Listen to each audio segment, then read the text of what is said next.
Presidencia, bienvenida secretaria, esta es su casa, bienvenida procuradora, excompañera también de nuestra bancada, señor secretario de la Contraloría.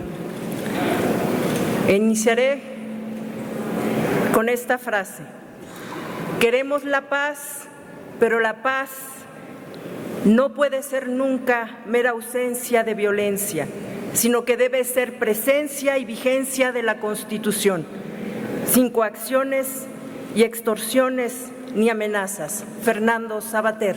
El día de ayer quedó mostrado nuevamente la voluntad democrática de un gobierno de la ciudad que encabeza la doctora Claudia Sheinbaum. Hemos demostrado que en este gobierno y con nuestro compromiso como grupo parlamentario estamos a la altura de las circunstancias de la Cuarta Transformación que encabeza Andrés Manuel López Obrador en esta nación. Y en este sentido, la Constitución de la Ciudad de México es un instrumento ejemplar, no es perfecto y lo más importante, no aspira a serlo. Con sus defectos, es un instrumento que más que la pétrea rigidez de la perfección, busca la flexibilidad de la incertidumbre. Se trata de un documento básico que no pretende ser autocontenido, sino que busca precisamente lo contrario, a saber, el establecimiento de un sistema de retroalimentación con la ciudadanía. En primer lugar, la Constitución de la Ciudad de México es la primera en reconocer la dignidad humana, no como un mero presupuesto, presto a dejarse a un lado a la primera oportunidad, sino como un derecho fundamental jurídicamente exigible por parte de la ciudadanía. Se trata de una idea que desafortunadamente debería parecer evidente, pero que sigue siendo un reto a conquistar para un sector importante de nuestra población. Por otra parte, la incorporación de un auténtico derecho al buen gobierno implica un acercamiento sin precedentes en nuestro país de la responsabilidad de los funcionarios públicos con respecto a los gobernados. Hoy más que nunca se puede hablar de un esquema jurídico que ubica al gobernado en una posición en la cual, sin ambajes, puede exigir a cualquier institución el cumplimiento de sus deberes. Sé perfectamente que es muy pronto y aún cantar victoria y que muchas luchas sociales tienen una infinidad de demandas por resolver, pero me siento orgullosa de poder decir que por primera vez en décadas nos encontramos frente a un instrumento fundamental que incorpora sin lugar a dudas a los grupos que más han requerido su protección durante siglos. Y en este marco quisiera comentarle lo siguiente, secretaria. Una de las primeras acciones de esta administración fue adecuar el marco normativo a fin de materializar los compromisos asumidos, así como de constituir una ciudad innovadora y de derechos. Sin embargo, garantizar el derecho a una ciudad segura significa también cumplir con un marco normativo y me centraré en estos dos temas, que son importantes y necesarios, que inciden en la seguridad y la gobernabilidad de esta ciudad.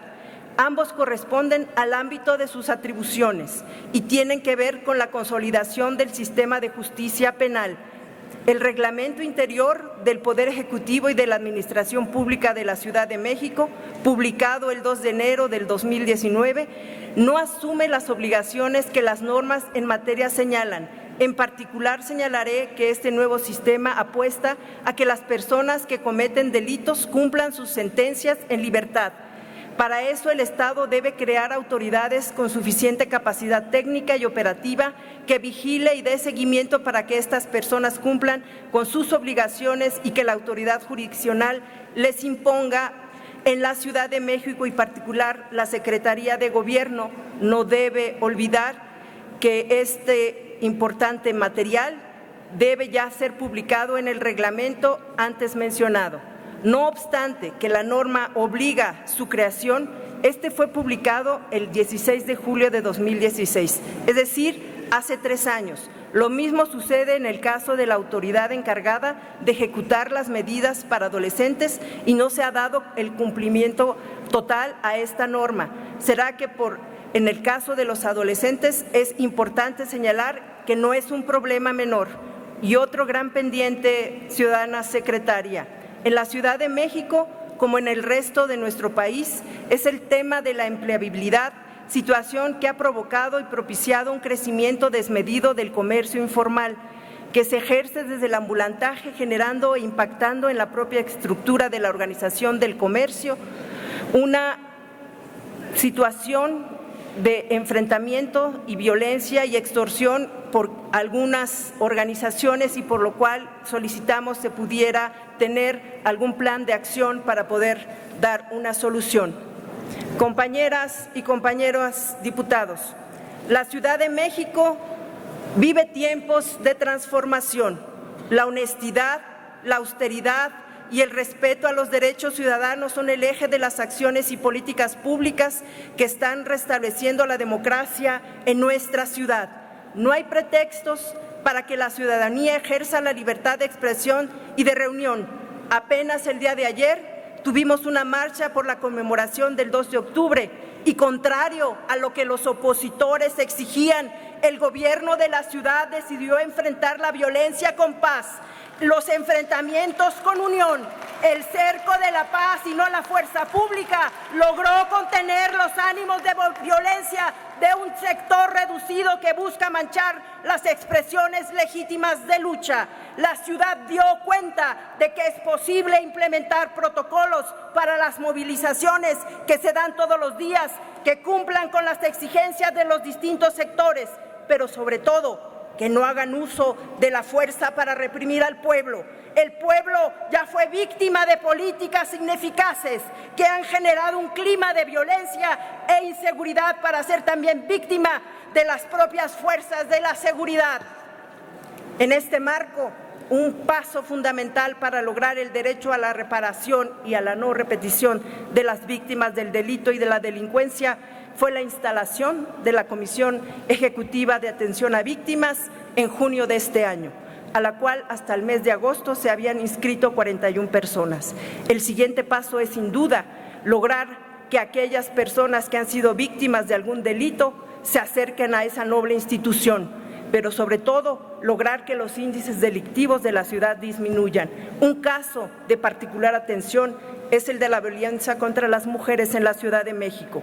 Además de las medidas emergentes que quedarán establecidas entre septiembre y diciembre de este año como ciudad de derechos, el gobierno de la ciudad ha respondido con total responsabilidad a la disposición de la autoridad judicial y se ha comprometido no solo a implementar, sino a mejorar la alerta de género, pues pese a que en 18 estados existe la alerta de género y en el resto, a excepción de Baja California Sur, existe la solicitud para su declaratoria. Los feminicidios siguen observando una tendencia a la alza. De hecho, 7 de cada 10 indagatorias por feminicidios cometidos en este año en el país se concentran en 18 entidades con alerta de género. De acuerdo con el informe elaborado el año pasado por Eurosocial, Programa de la Unión Europea para mejorar la cohesión social en América Latina, el problema de la alerta de género en su naturaleza ambivalente,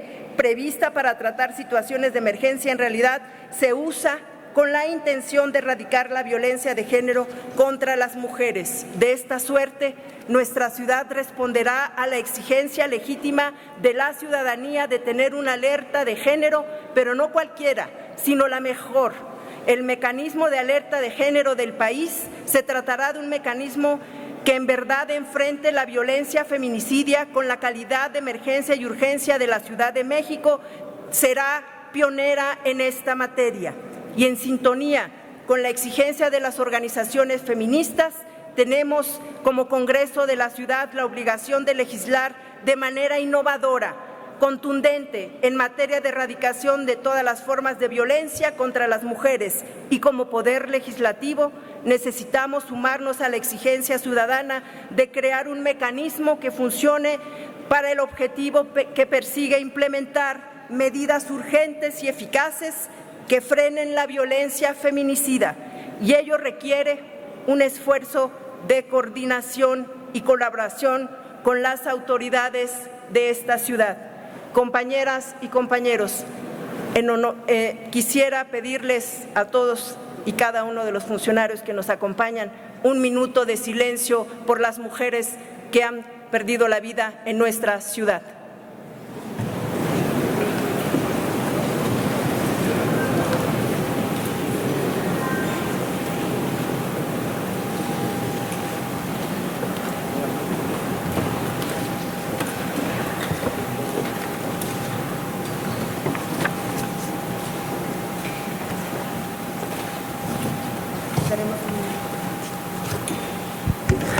Haremos un minuto de silencio.